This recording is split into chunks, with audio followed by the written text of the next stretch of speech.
So for 20 minutes lang po tapos na po ang minor surgery na ginawa ko. Hello mga katuts! So quick update lang tayo. Andito ako ngayon sa clinic sa Mandaluyong. Hindi to ko kliniko. Clinic ng friend kong dentist na hindi nakapag-duty for today. May surgery siyang case na ako po yung nag-handle. So ito yung ngipin na binunot ko. Ayan. Nakahiga. This is impacted. So minor surgery ang ginawa natin. So yung binunot natin, this one. Ayan. Impacted minor surgery for today with Doc Noy dito sa MMA Dental Clinic, Barangka Drive sa may Mandaluyong.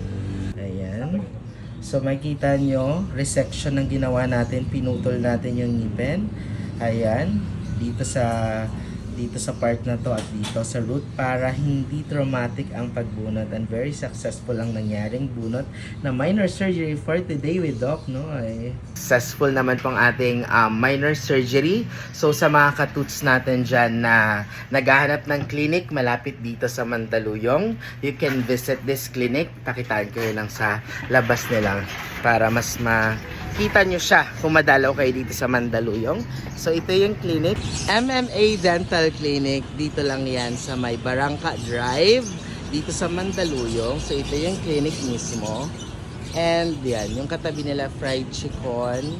And andun yung McDo, BPI, at itong G-Square. Ayan. Ito yung G-Square. At yung tapat nito is Kuya Speed Inihaw, Baliwag. So, sobrang daming landmark dito na madali nyo lang matatandaan. Or, ibubook nyo lang siya. Ako kanina nag-move it lang ako. MMA Dental Clinic. So, sa mga katuts natin dyan na naghahanap ng clinic dito sa Mandaluyong, bisitahin nyo ng MMA Dental Clinic. Pwede rin kayo magpa-appoint with me kung available ako. By schedule dito sa MMA Dental Clinic. By the way pala, before ako mag-end, papunta na ako sa Taguig. Full schedule po ako ngayon.